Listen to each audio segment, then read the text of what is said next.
buenas tardes en estas tardes hoy calurosas desde Madrid, pero buenos días, buenas tardes o buenas noches dependiendo del lugar donde os encontréis. El Padre Ángel ha querido recibir a nuestro invitado Armando y le saluda. Gracias, Padre, por tenerme aquí. Y vamos a seguir aquí unidos.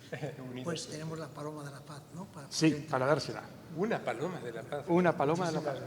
Muchísimas gracias, Padre. Os hemos dicho muchas veces que Mensajeros de la Paz está organizando un encuentro interreligioso que será a la vuelta del verano y será en la Catedral de Justo, en Mejorada del Campo.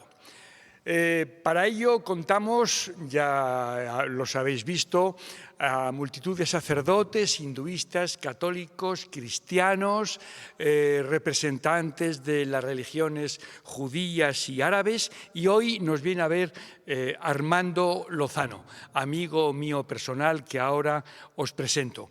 Él viene en representación de la Iglesia de la Reunificación y es un hombre, por lo que ahora vais a ver, muy importante. En la militancia de Mensajeros tiene muchas satisfacciones, por lo menos hablo por cuenta personal. Una de ellas es conocer a gente interesante.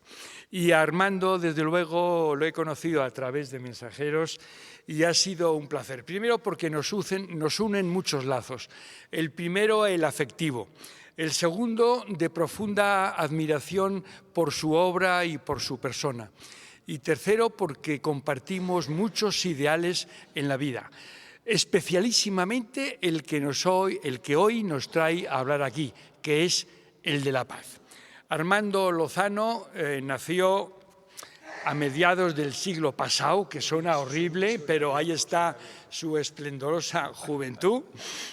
Periodista de prensa en castellano en Nueva York, realizó estudios de arte en la Universidad Autónoma de Barcelona y ha realizado estudios interreligiosos en Estados Unidos y en España. Hoy el currículum que tiene de actividades es el director de la Federación para la Paz Universal en España, director de Espacio Ronda en Madrid, Valencia y Barcelona y representante de la Unión de la Religión para la Reunificación. Van a ser esos los tres pilares de lo que vamos a charlar hoy. Y primero darte la bienvenida, la cordial bienvenida en esta iglesia de San Antón. Es para nosotros un orgullo tenerte aquí. Muchas gracias, Federico. Para mí también es una alegría muy grande estar aquí, compartir con todos vosotros, los que estáis viéndonos. Espero que pues podamos comentar aquí puntos interesantes que nos hagan reflexionar sobre un tema tan valioso como es la paz, ¿no? Y entonces, una alegría estar aquí. El primer pilar de lo que vamos a hablar se llama Espacio Ronda. Que, yo sé el origen del nombre, Espacio Ronda, porque se encuentra en un local ubicado frente al Parque de Bomberos, y hoy tenemos aquí a un representante de esos bomberos, en Ronda de Segovia. Y, de ahí el Espacio Ronda. ¿Qué es Espacio Ronda al margen de la etimología del nombre? Pues mira, Espacio Ronda surgió como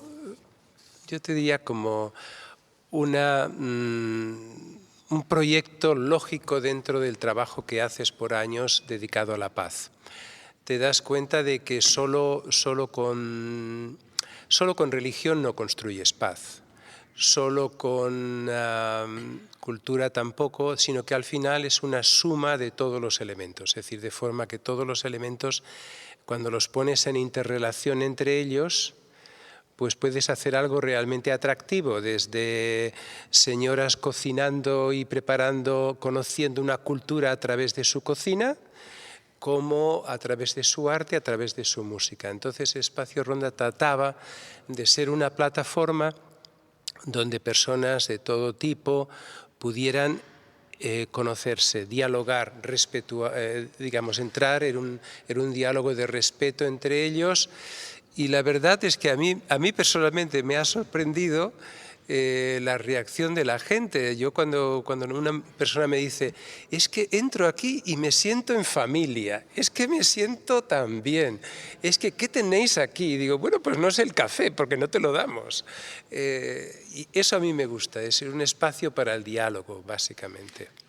Espacio Ronda fundamentalmente se nutre de espectáculos, espectáculos que son la excusa para interrelacionar a la gente. Cuando digo espectáculos me estoy refiriendo a conciertos, exposiciones, presentaciones de libros, actos religiosos, actos interreligiosos, baile, clases de yoga.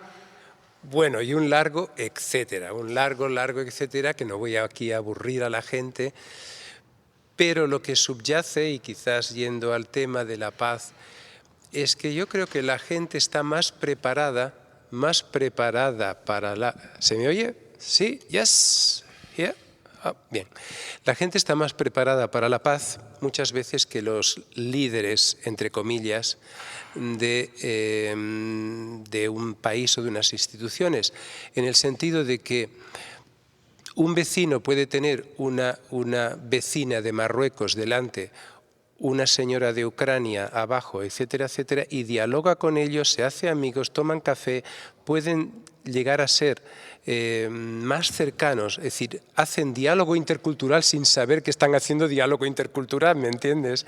Entonces, a veces crear ese tipo de plataformas donde una persona viene a un concierto de mantras, a un concierto de música japonesa o de Mongolia o de India o de Turquía o del País Vasco, es decir, me va a dar igual, es decir, hace que las personas pierdan su prejuicio, ay, es que tal. No, tú conócelo primero y ya hablamos después. Espacio Ronda, entonces, lo que se presenta es como un vehículo que une gente. Te has inventado un meeting point en el que prevalece lo que denominamos espiritualidad.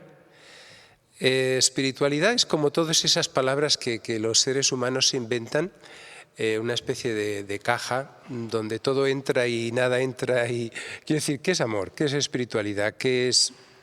Al final lo tienes que llevar en elementos, digamos, pequeños, es decir, ¿de qué manera se vive la espiritualidad? Por ejemplo, te sorprendería que una vez organicé una exposición de arte que se llamaba Los colores del espíritu. Y lo que yo quería era que hubiera artistas, pintores de distintas religiones que yo sabía que lo practicaban y que eran profundamente espirituales en su campo, que pusieran sus obras de arte en las paredes. La verdad es que muchas veces el pintor mormón, el pintor bahá'í, el pintor musulmán, el pintor judío, no tenían elementos iconográficos. Tú no veías que aquello era un cuadro judío, tú veías que era un cuadro que transmitía. La idea era que muchas veces la espiritualidad subyace detrás de la cultura, detrás de muchos otros elementos, y si estás abierto y eres sensible, cualquier persona te puede sorprender con una profunda espiritualidad dentro de lo que está haciendo. No tiene que ser una persona religiosa. Puede ser una persona pues, que tiene su profesión y que vive desde esa profesión una actitud de entrega a los demás. Para mí, espiritualidad sin entrega a los demás es un poco el canto de los ángeles. Es decir, es como ponerse a cantar gregoriano en mitad de la calle. Es decir, no tiene sentido. Es decir, espiritualidad va íntimamente ligado a darse a los demás, entregarse, vivir por los demás, generar paz alrededor tuyo, ¿no? El hecho de que sea Espacio Ronda el centro de llamada de la gente que quiere expresar algo es una especie como de filtro para el nivel de la gente que va. Te lo digo de otra forma. Solo van a apuntarse a hacer un trekking al Himalaya a los que les gusta caminar y a los que les gusta la montaña. En ese sentido, Espacio Ronda efectúa un filtro de la gente que... Uy, nuestro filtro está muy mal últimamente. Es que no nos funciona el filtro. ¿Hay filtro? No hay filtro. No, porque vamos a ver, en nuestra sociedad finalmente tienes que confiar en los demás. Es decir, ¿quién eres tú, quién soy yo para juzgar a una persona por su comportamiento personal o privado, por sus creencias? Es que eso no existe. No existen, por ejemplo, no existe el católico, no existe el Hare Krishna, no existe el mormón, no existe el de derechas, no existe el de izquierdas. Lo que existe es un ser humano que es capaz de ser responsable ante ciertas circunstancias, ser sensible, ser humano, es decir, dedicarse a lo que es necesario, o no. Y entonces tú vas a ver en un mismo trabajo, en una misma comunidad o en una misma cosa, personas con distintas conciencias. Entonces, ¿cómo puedes poner un filtro sin conocer a la persona? Es muy difícil. Y aún conociendo a la persona, Federico, ¿tú te atreverías a poner un filtro? Yo no, porque lo que sí me consta es que no sé si hay filtro o no. Lo que no hay son cortapisas de ningún tipo. No, Cada uno expresa sus opiniones. No, me he llevado más de un chasco. Por ejemplo, yo me acuerdo una vez, eso fue un shock. Solía venir por allí y siempre, de vez en cuando nos alquilan los espacios distintas embajadas. Y la embajada de Irán a veces viene y yo estaba a mi caza y captura, como siempre, para mi taller de espiritualidad 2 veces al mes, igual que tú haces, de buscar ponentes interesantes, ¿no?, que tengan esa chispita. Y entonces yo les dije a los de la embajada de Irán, vosotros no tenéis un ayatollah de esos vestidos de negro, really heavy metal, es decir, una ayatollah de los buenos que nos enseñe cómo apedrear a las mujeres y demás. Así se lo dije. Y me dijeron, ¿cómo? Digo, sí. ¿Os atreveríais a traer una persona así y que en público defienda algo así delante de este? Y claro, ahí ellos se dieron cuenta de que no lo podían hacer. No podían traer ese tipo de persona a un público. Pero no desistí. Pensé, vale, voy a hablar del ayatollah Khomeini. ¿Tú te querrás creer que conseguí un monje o un clérigo que había vivido en Irán y que finalmente nos habló del lado espiritual del ayatollah? ¿Vale? Aquello era muy atrevido. Bien, puse un cartel del ayatollah en el cristal y entonces mis amigos judíos, porque esa es la otra parte de la jugada, digamos que nosotros tenemos bastantes actividades con la comunidad judía.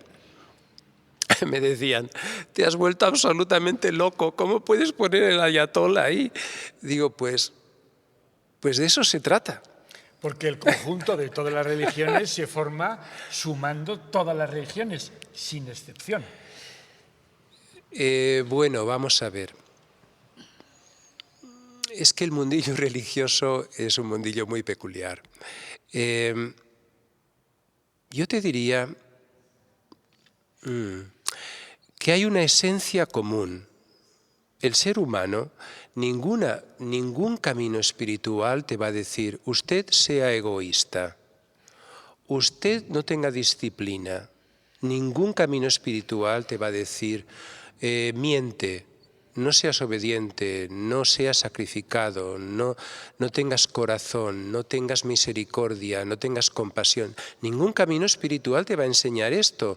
Cuando vamos a la esencia del camino, que es lo difícil, el camino es estrecho, te decía Jesús. ¿Por qué es estrecho? Porque creer es fácil, vivir es difícil. Entonces, cuando tú vas a la esencia del camino, empiezan las dificultades. Cuando tú dices, vaya, me miro al espejo y no tengo suficiente compasión. Ahora bien, ¿es eso porque eres católico o porque eres protestante o porque eres ortodoxo? No.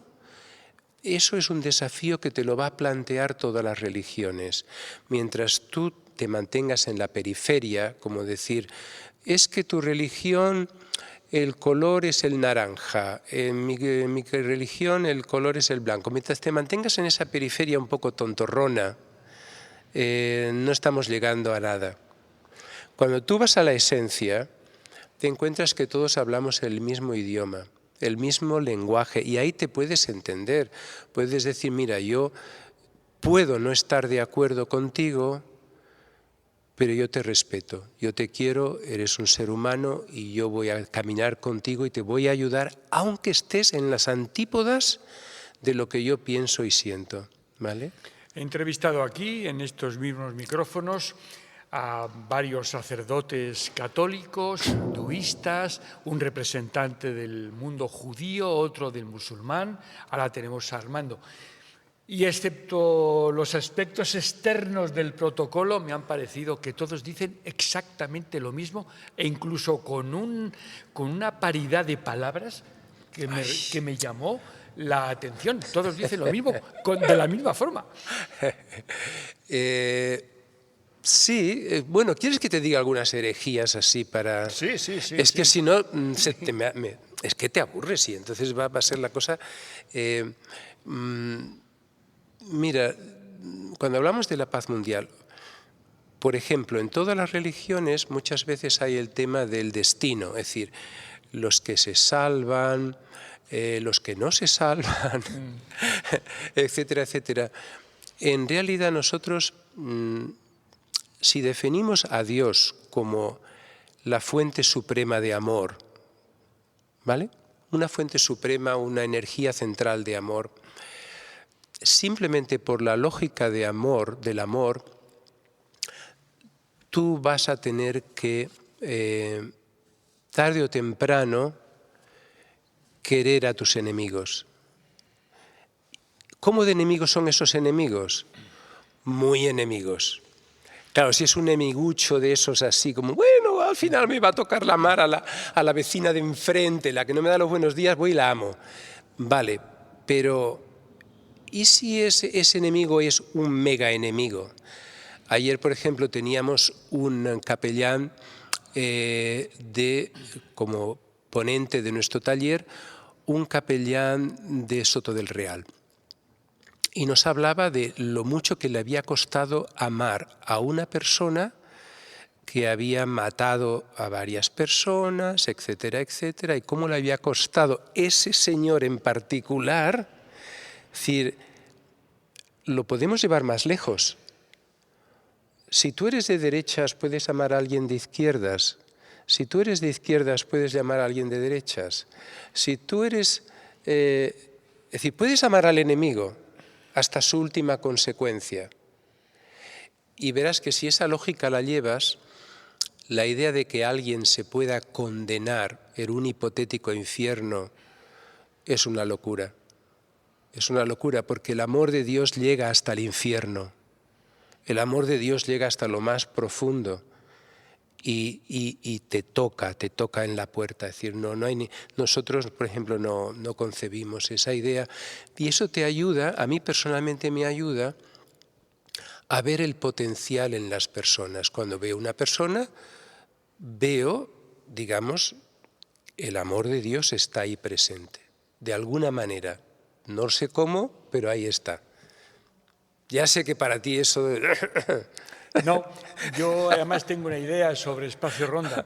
Un personaje de García Márquez, de 100 años de soledad, una anciana que nadie sabía la edad que tenía, apenas la conocían, se empeñó en la casa a poner telitas de araña de una pared a otra y les acabó enredando a todos en el afecto que ella inspiraba.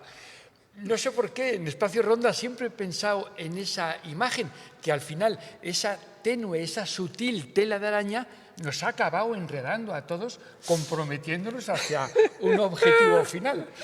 Pero es bonito, ¿no? ¿No te parece bonito? Claro que sí. Es lo que tiene el cariño, es lo que tiene el amor. Al final dices, oye, chico, pues sí.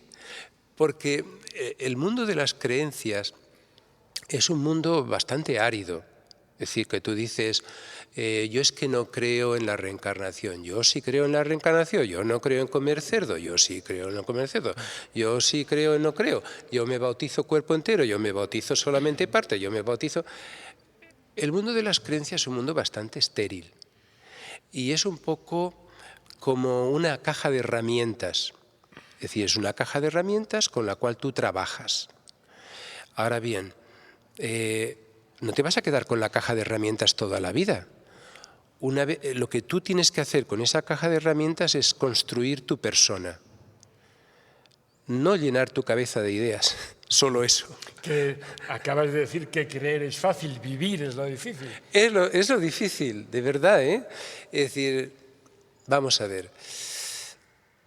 Tú ahora mismo tienes la guerra de Ucrania.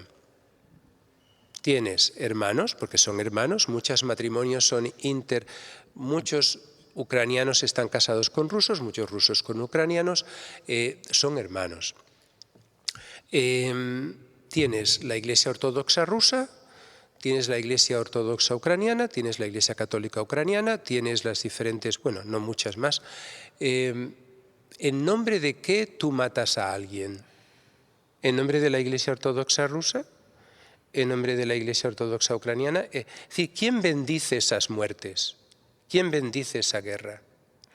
Es decir, yo pienso que es curioso cómo los seres humanos pueden saber libros sagrados sin fin, tener una biblioteca llena de esos libros sagrados y dado el momento y la presión social y la situación social, comportarse de una manera que tú dirías, ¿pero cómo es posible que esa persona sea capaz de esto? Porque no lo ha integrado, no lo ha llevado hasta la última consecuencia. Es decir, lo ha dejado ahí, de alguna manera le satisface, no digo yo que no le satisfaga, pero no lo ha integrado. Pero bueno. ¿Espacio Ronda cuándo se inauguró? Pues mira, 2008. No sabíamos muy bien qué iba a pasar. Te digo la verdad, fíjate, yo organizaba, y de hecho he trabajado diálogo interreligioso pues por la friolera de 40 años, es decir, y yo con mucha ilusión me preparaba estas mesas redondas tan guays en las cuales tú ponías el clásico hindú, budista, católico y tal, que hablaran, por ejemplo, del papel de la oración en cada una de las religiones. Temas infinitos. Y luego tenía normalmente a un señor persa que tocaba la flauta antes y a una oración cogiéndonos las manos después. Bien. Yo les hacía luego una encuesta para decir qué parte les había gustado más y qué es lo que le había movido más, digamos, el corazón. Para mi desgracia, veía que muchas veces la gente me decía, ay, es que esa meditación matinal, con esa flauta persa y tal, es que me llegó al corazón. Y yo pensaba, con lo que me he currado los ponentes... Y al final es la flauta la que se lleva. Con lo que me ha costado tener aquí. Yo me acuerdo una vez que tuvimos a la embajadora de la India. ¿Tú te imaginas? Una vez invité a distintos ponentes que me hablaran de cómo es Jesús en sus tradiciones. Y me hablaba la embajadora de la India en España, que era poetisa en aquel tiempo, imagínate una embajadora, de Jesús desde el punto de vista hindú, la embajadora de la India en España. Me costó una barbaridad. Y que luego la gente me dijera que lo guay era la flauta, la meditación cogiéndose de las manos, el mantra no sé qué. Y ahí yo pensé, entonces esto quiere decir que la música o el arte como tal es un lenguaje que puede llevar a la espiritualidad desde una forma más universal, en vez de solamente las palabras. Entonces, claro, digo, bueno, pues venga, vamos a hacerlo. Y efectivamente, yo lo he visto, para aquellos que piensen que la espiritualidad está de capa caída, ¿qué va? Hace muy poco ha venido aquí a Madrid, no, a Madrid no ha venido, Mirabai Ceiba, por ejemplo, un grupo que cantan mantras. Hace muy poco en Europa es Natam Kaur, una señora con el gorro blanco y tal. Tú verás miles de personas sentadas cantando mantras en Espacio Ronda, lo hemos tenido a Mirabai Ceiba, y verás la gente trasladarse al séptimo cielo. Y tú dirías, claro, tú eres bastante cerebral, pero yo te invito a que vengas a una de esas sesiones de mantras y tú te dejas llevar. Tú dices, no, me resisto, no quiero, mamá, no quiero. Y al final te Pero al desborda. final caes como la araña, te dejas caer. Y cuando pasan las 2 horas que has cantado estas cosas, dices, qué bien me siento, la verdad. Y te das cuenta de que la espiritualidad se puede transmitir a través de muchas formas, sí. Bueno, pues 15 años son un montón de años y además ahora Barcelona y Valencia. Pues sí, ayer me proponía una señora, si quieres te monto un espacio ronda en Ibiza. Yo pensé, oye, mira, no estaría mal. Así Sucursal ibicenca. Sí, pues la verdad es que yo veo que se retroalimenta, es decir, que la gente que viene a una cosa luego va yendo a otra cosa y luego que les da,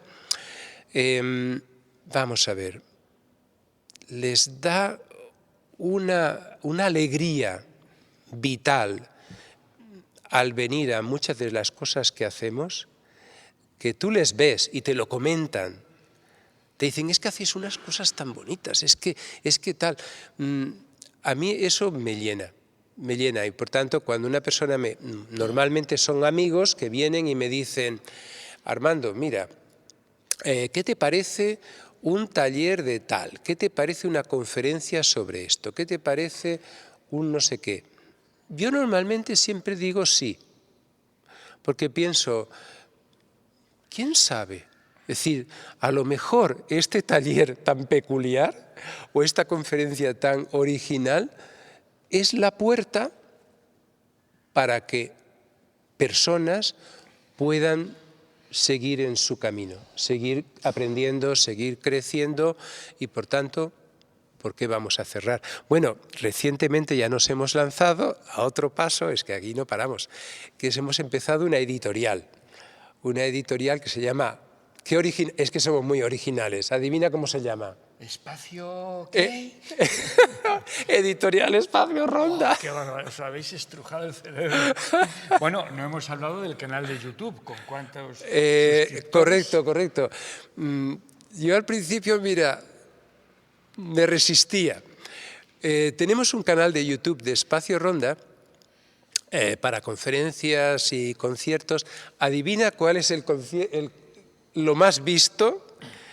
6 millones de visualizaciones. 6 millones. ¿Y qué fue? Un concierto de música de Afganistán. Qué barbaridad. ¿Cómo? No tengo ni idea, pero el caso es que la grabación esta, antes de la entrada de los talibanes, claro, corrió como la pólvora por Afganistán y lo pusieron en todos los canales y todo lo que pudieron por allá y claro, empezó a subir muchísimo.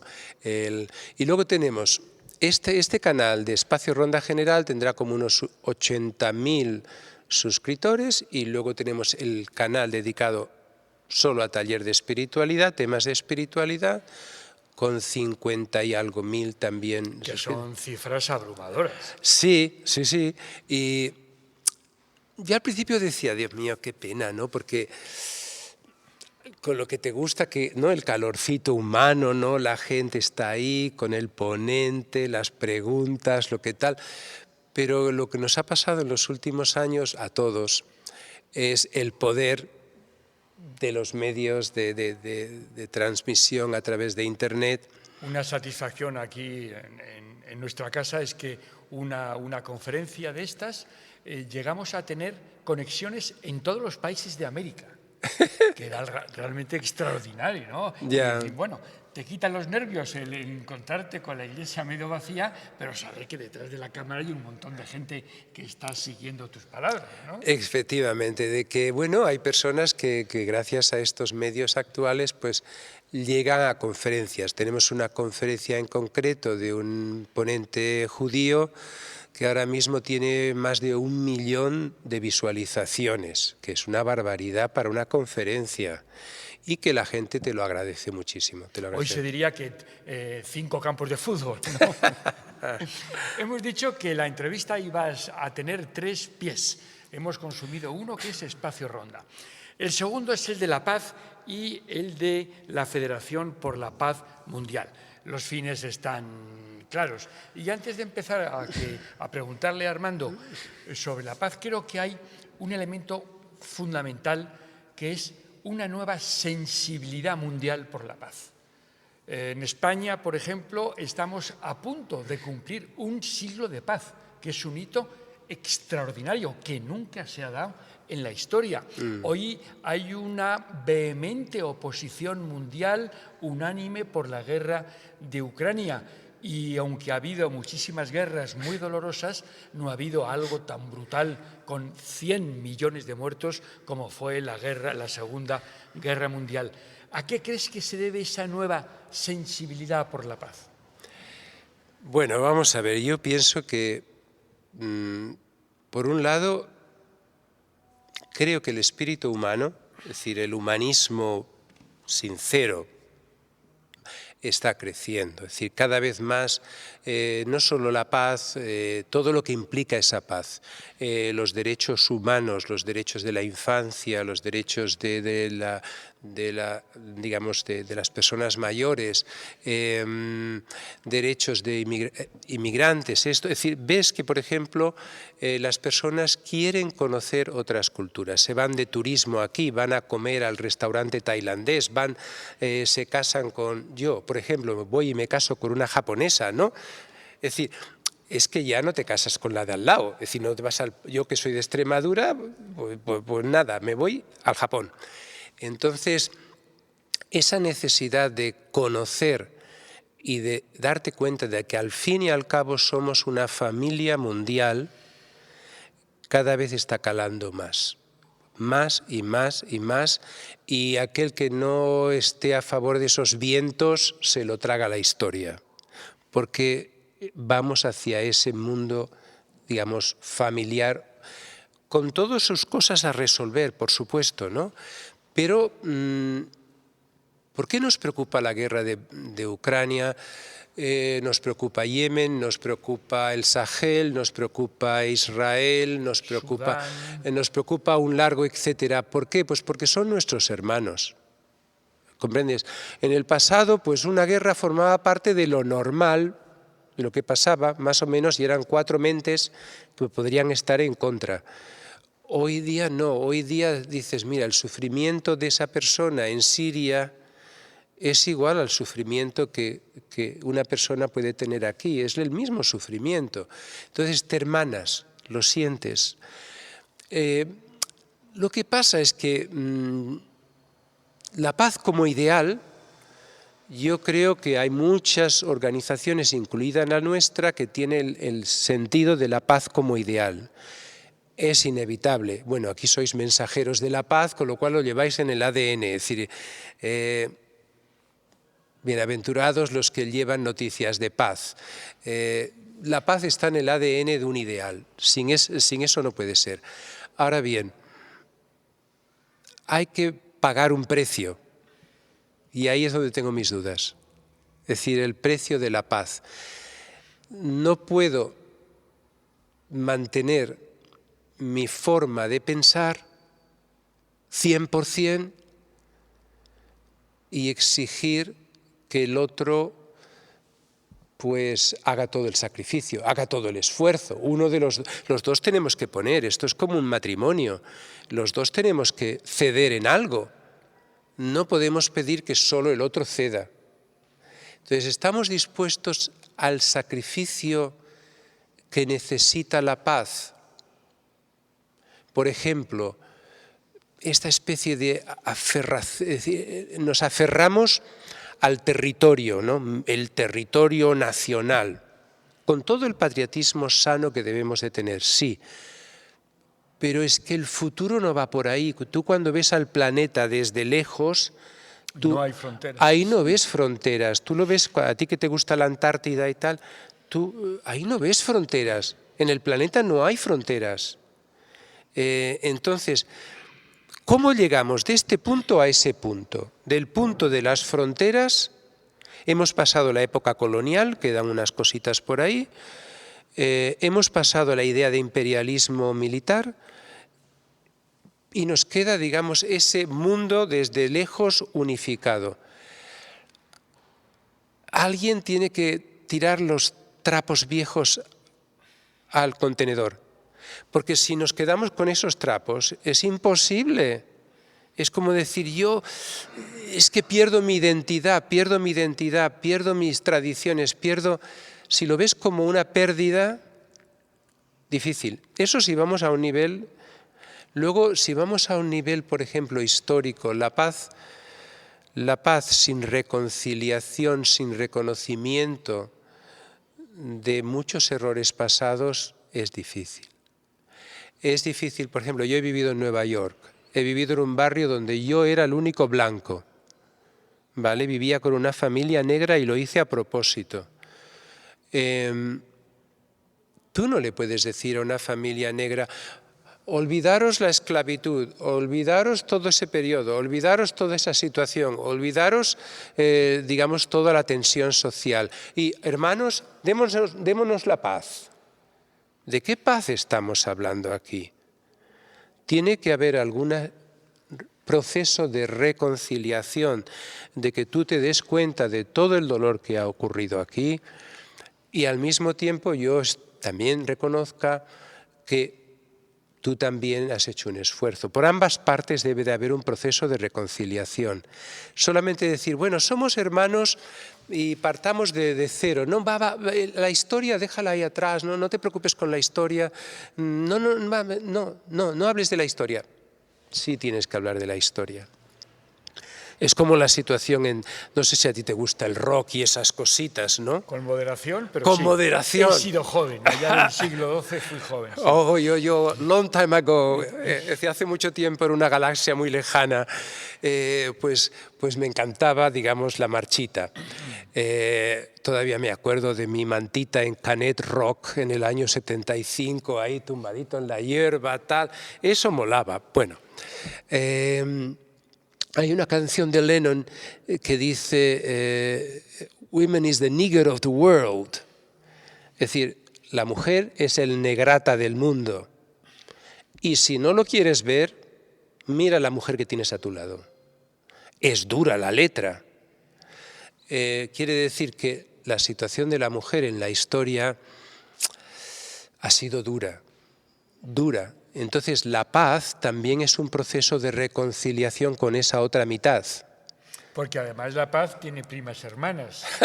Sí, que se llaman hambre cero, educación igual, respeto por los derechos, acceso a una vivienda digna.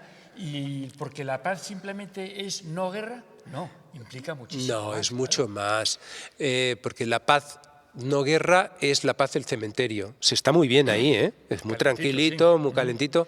Es una cosa creativa. Yo la visualizo como algo creativo. Imagínate una orquesta donde hay, digamos, muchísimos instrumentos capaces de tocar una obra en su conjunto. La armonía con elementos muy diferentes es preciosa. Si tú la armonía la provocas a través de uniformidad, es decir, todos pensamos igual, todos somos iguales, eso es una paz más aburrida que el Camposanto. Y falsa. Bueno, aparte que va a estallar por cualquier lugar. Por supuesto que conseguir la armonía, porque armonía es necesaria para llegar a un elemento de paz, conseguir la armonía con elementos complejos y dispares es mucho más difícil, pero es mucho más interesante. Mucho más interesante. Menudo reto. Y de eso trata la Federación de la Paz Mundial. De eso trata, de muchos de esos propuestas que hemos hecho en el pasado. Por ejemplo, yo me acuerdo una que a mí personalmente me llenó mucho, se llamaba Middle East Peace Initiative, es decir, Iniciativa por la Paz en Oriente Medio, donde invitábamos personas de todo el mundo a venir a Israel y a Palestina. Y entonces íbamos desde manifestaciones en el muro, digamos, de delimitación de las dos zonas, a encuentros interreligiosos delante del muro de las lamentaciones, digamos, del muro. Es decir, en Jerusalén íbamos y intentábamos por todos los medios tratar de dar un mensaje de armonía, de reconciliación en una situación muy difícil, tensa entre ambas partes. Esto nuestra asociación lo ha hecho por todo el mundo, tratando de crear puentes de armonía entre elementos muy distantes y ver que al final somos muy parecidos. Te cuento una anécdota que a lo mejor a los que nos ven pues les parecerá graciosa y lo podéis practicar en casa, que es, una vez organizamos aquí un encuentro de mujeres judías, musulmanas y cristianas en un hotel aquí de Madrid. En la pausa de café de media mañana yo había preparado unos pastelitos hechos por monjas, unos pastelitos hechos por unas amigas sefarditas que hacen unos pastelitos de muerte, judías sefarditas, y luego había puesto unos pastelitos musulmanes comprados cerca de la mezquita, de esos que tienen medio kilo de azúcar, es decir, que te dejan hecho cao. Entonces lo había puesto por ahí en mesas, pero no había puesto ninguna señal que dijera pastelito musulmán, pastelito cristiano y pastelito judío. ¿Qué le pasaron a los pastelitos? Desaparecieron todos. Desaparecieron. Sin discriminación. Sin discriminación culinaria. Todos cayeron. Es decir, nadie. Y luego yo se lo dije, digo, a ver, listos de la sala, unas 200, 300 personas. Algunos lo sabían. ¿Quiénes son? A ver, ¿habéis distinguido entre esto y lo otro? Esto es lo que yo creo que está pasando en nuestra sociedad. Que muchas veces la sociedad civil, tú y yo, nuestros vecinos, están a veces por delante de nuestros líderes. Es decir, hacen un diálogo intercultural sin muchos problemas. Es decir, sin grandes alaracas, sin grandes, digamos, tal, entran en relación con una persona de otra religión o de otra cultura con una mente muchísimo más abierta que lo hicieron nuestros padres, por ejemplo. Hoy día, pues no se te caen los anillos. Bueno, si vives en Nueva York, por ejemplo, te tienes que acostumbrar. Es decir, a nadie le importa de qué grupo eres o de qué nacionalidad eres, ¿comprendes? Pero bueno, sigamos. Llevamos ya 40 minutos, aunque parezca increíble. Espera, y no hemos abordado todavía la tercera pata. ¿Y cuál es la tercera pata? 1954, el reverendo Moon y la Iglesia de la Unificación. ¿Quieres meterte ahí en arenas movedizas? Venga, háblanos, ¿qué es la Iglesia de la Unificación? Vamos allá. ¿Estás preparado para...? Adelante. Mira, yo más que decirte qué es la Iglesia de Unificación, le daría un poquito la vuelta de cómo yo la percibí. Más que aburrir aquí a nuestros oyentes con un mensaje teórico, cómo yo la percibí cuando yo conocí esto en Barcelona, año 75, estudiante, yo como curioso total, ¿vale? Curioso por necesidad, muy curioso por el tema del budismo. De repente me abordan con la idea de un movimiento que viene de Corea, ¿vale? Fundado por un señor, Sun Myung Moon, difícil de aprendértelo. A ver, repítelo. Moon. Vale, ya. Es decir, aunque te empeñes, Sun Myung Moon vas a tardar un tiempo, a menos que vayas a muchos restaurantes coreanos y luego te acostumbras. Pero Moon, el señor Moon, que cuando este movimiento pasa a Estados Unidos a principios de los años 70, ahí los americanos, que son listos, los medios de comunicación tienen que resolver el problema, con lo cual le llaman a él el reverendo Moon, aunque él nunca se ha llamado a sí mismo reverendo, ni es nada de eso, porque no existen reverendos en nuestra iglesia, ni siquiera te diría yo que es una iglesia. Es una comunidad de hermanos y hermanas, nada más. Y nos tratamos como tal y no hay ningún tipo de cargo vitalicio ni nada por el estilo, sino que cualquier persona puede actuar y decir algo, decir en cualquier momento. Sería parecido, si a ti te gusta, a mí me encantan estas cosillas, a, por ejemplo, los cuáqueros, la sociedad de amigos. Cuando la funda George Fox, él nunca piensa en que haya elementos clericales, sino que sea una sociedad de amigos, una reunión de amigos. Bien, cuando yo conocí esto en Barcelona era la familia. Yo nunca conocí una iglesia, de hecho, si me hubieran dicho que esto es una iglesia, hubiera corrido como Bugs Bunny, porque yo pensaba, madre mía, una iglesia a estas alturas de la película. Yo nunca fui consciente de que era una iglesia. Éramos simplemente una comunidad de hermanos y hermanas. Cuando esto llega a Estados Unidos, ¿cómo lo llamas? ¿Cómo lo llamas? Unification Church, Iglesia de Unificación. Y ahí se queda con el nombre, pero es en Estados Unidos donde se le da ese nombre. En Corea, cuando el reverendo Moon, entre comillas, lo establece en el 54, es la Asociación Espiritual Santa para la Unificación del Cristianismo Mundial. Una cosa grandísima. Me hablaste hace unos días que venía a ser algo así como un puente entre el catolicismo y el orientalismo. No, te dije el cristianismo, no el catolicismo. Cristianismo. Es que claro, es que en España, como no hay diversidad religiosa tan grande, lo mezclamos. Entonces, tiene elementos cristianos, pero elementos cristianos vistos por un oriental, lo cual tiene mucha ventaja. A ti te encanta viajar, ¿no?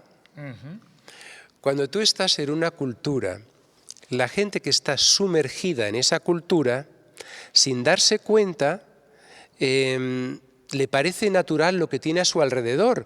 Tú vienes a esta iglesia de San Antón, yo te traigo aquí a un hindú, ¿vale?, que no lee esto, no lee estos santos, no lee estas imágenes, y entonces va a decir, ¿esto qué es? ¿Y este señor qué hace ahí? ¿Y esto por qué? ¿Y por qué tiene ese? Porque no lo lee, no está en la misma cultura. Entonces, cuando un oriental ve el cristianismo, puede verlo desde un ángulo mucho más esencial, puede ir de alguna manera a la raíz del mensaje de Jesús y no entrar en, por ejemplo, la Trinidad sí, la Trinidad no, la Encarnación sí, la Encarnación no, la Inmaculada Concepción sí, no, Dios es todopoderoso sí, no. Todos estos conceptos que son conceptos muy nuestros. Cuando tú vas desde fuera, vas a la esencia. Y entonces la perspectiva que el reverendo Moon le da al cristianismo te sorprende. Te sorprende porque, por ejemplo, por decirte algo, la figura de Jesús. Para él, Jesús viene a establecer el reino de los cielos. El ideal de paz del que hablábamos antes, ese es el ideal de Jesús. Si lo hubiera conseguido, si le hubieran seguido, ¿le hubieran matado? Question mark, la interrogante. Si tú crees en alguien, en su ideal, ¿tú le matas como proceso para construir un ideal? No. Normalmente, si tú le sigues, le entiendes, le comprendes, tú lo que haces es decir, bueno, vale, vayamos juntos y construyamos este ideal. Ahí el reverendo Moon te abre la puerta de decir, ¿realmente está predeterminada la posición de que Jesús vino a morir en la cruz? ¿No hubiera sido más interesante que Jesús hubiera establecido el reino de los cielos? Claro, tú no, pero una persona occidental así, enraizada, herejía, no me puedes decir esto. Pero para una persona oriental le dices, interesante, pues es interesante. Bien, tenemos todos estos elementos del cristianismo vistos por un filtro muy interesante que aparecen en este libro fundacional de nuestro movimiento, que es el Principio Divino. Una serie de enseñanzas con estos textos. ¿Qué aparecen en esos textos, además del cristianismo? Fíjate que muchas veces el cristianismo y muchas religiones no te hablan tanto, te dicen el reino de los cielos, el mundo ideal. Pero ¿qué es el mundo ideal? ¿Qué es un hombre ideal? ¿Qué es una mujer ideal? ¿Qué es una familia ideal? ¿Cómo se relacionan esos personajes en una familia ideal? Todo eso no aparece. Aparece en una serie de textos dado por sentado que el hombre es un desastre. Es decir, que es un pecador, es un tío que está siempre liado con el sufrimiento, con su karma, con su esto, con su lo otro. Hay que salvarle, hay que rescatarle. Las religiones dan por sentado que el hombre es un ser enfermo que hay que salvar. En este movimiento, el reverendo Moon le da muchísima importancia al ideal. Una y otra vez, el ideal, una y otra vez. Te come el coco con esto. Es decir, ya sé que suena utópico, pero pensemos en cómo sería el hombre verdadero. Y ahí te encuentras una cosa para mí muy bonita, que es que él te va y te dice, mira, en realidad el ideal de Dios para el hombre es que todos los seres humanos, si tú piensas que Jesús era, por definición, vamos a decir por definición, un hombre ideal, todos deberíamos de ser Jesús. Todas las mujeres como Jesús, todos los hombres como Jesús, todas las familias con el amor de Jesús. Es decir, todos deberíamos de alcanzar el mismo ideal. ¿Tú crees que Dios se enfadaría porque le salieran muchos hijos que le hacen la competencia a Jesús? ¿Tú crees que Jesús se enfadaría porque salieran 100 Jesuses participando del amor, muchísimo, con más amor que Jesús, con más entrega que Jesús? ¿Tú crees que Jesús diría, tíos, es decir, me estáis quitando el puesto? No, sino todo lo contrario, dirías, finalmente hay alguien que entiende lo que es sembrar el reino, lo que es hacer el reino. Eso tiene sentido común, pero claro, es verdad que tienes que un poco desprenderte de tus conceptos, como decir, mira, tienes que alcanzar eso, te puede costar toda la vida, pero inténtalo, ¿no? Entonces, ese aspecto está ahí. Bien, vayamos al grano. Con un matiz que quiero añadir, que me lo comentaste tú, que es el del naturalismo. Vale, te lo digo porque a ti te gusta. ¿Cuál es el libro sagrado más importante que existe en toda la historia? Es decir, para aquellos que se pelean, que si la Biblia, que si el Corán, que si el Bhagavad Gita, que si el libro del sikhismo, ¿qué tal? Vamos allá. El único libro escrito por Dios es la naturaleza. El único libro que Dios ha escrito. Todos los demás son escritos hechos por los hombres, inspirados por Dios, pero en un momento histórico, en un momento cultural. Esto no lo puedes quitar. Y con intereses políticos y intereses culturales. Eso ya vendría después. Los fundadores normalmente no tenían esa visión no la tenían.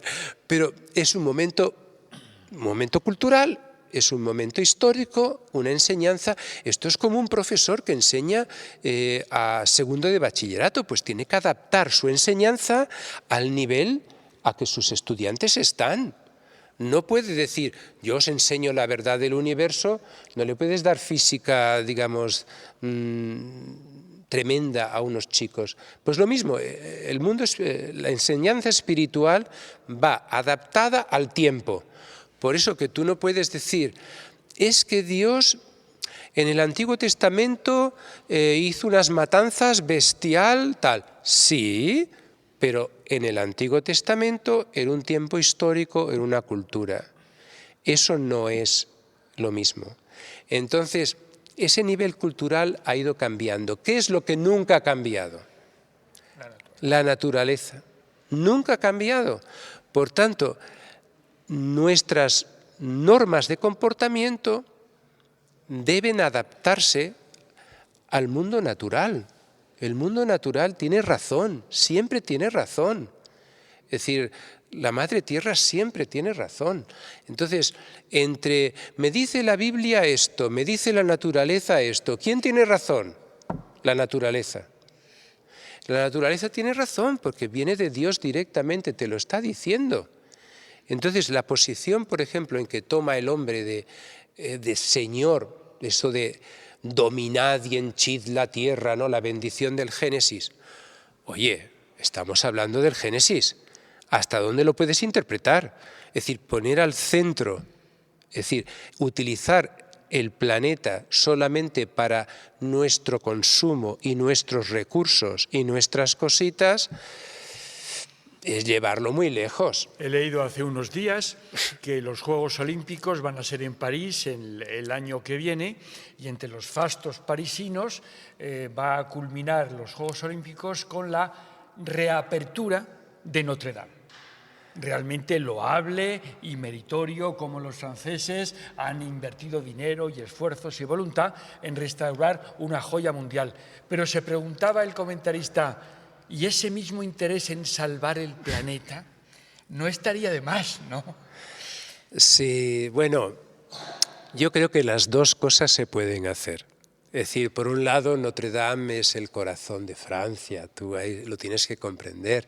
Es decir, es muy triste ver Notre Dame en la situación actual, pero yo pienso que se puede también salvar el planeta, porque salvar el planeta es desde la bolsa de plástico que yo estoy tirando ahí, desde el papel que estoy tirando en la calle, desde el despilfarro de cosas, desde la ropa que compro que luego no utilizo, vamos, que a veces pensamos en la paz y en estos grandes ideales como si alguien, una especie de alienígena político o algo así, es el responsable. Y yo pienso que no. Es decir, es la sociedad laica de a pie la que tiene que tomar conciencia de decir aquí tenemos que hacerlo nosotros. Es decir, así de simple, ¿no? Me gustaría también por algunas personas que nos estén viendo que puedan conocer nuestro movimiento. Por supuesto, este movimiento, y te lo dije antes de venir a esta entrevista, te lo dije, es conocido en muchos países como una secta, ¿vale? Yo estaba reflexionando esta tarde sobre este punto. No nos queda mucho tiempo, pero fíjate, siento una gran gratitud de haber sido perseguido, de haber sido odiado. Porque pienso, fíjate, Armando, perseguido, odiado, malinterpretado, todo eso te ha dado la capacidad de amar al enemigo. Es decir, todo eso te ha dado la posibilidad de bajar de un pedestal y decir, mira, esta persona tú me odias, yo te amo. Tú me dices esto y yo te voy a creer más, todavía más, como decía Martin Luther King. Entonces, es verdad que ha habido una gran, digamos, malinterpretación alrededor de todo esto.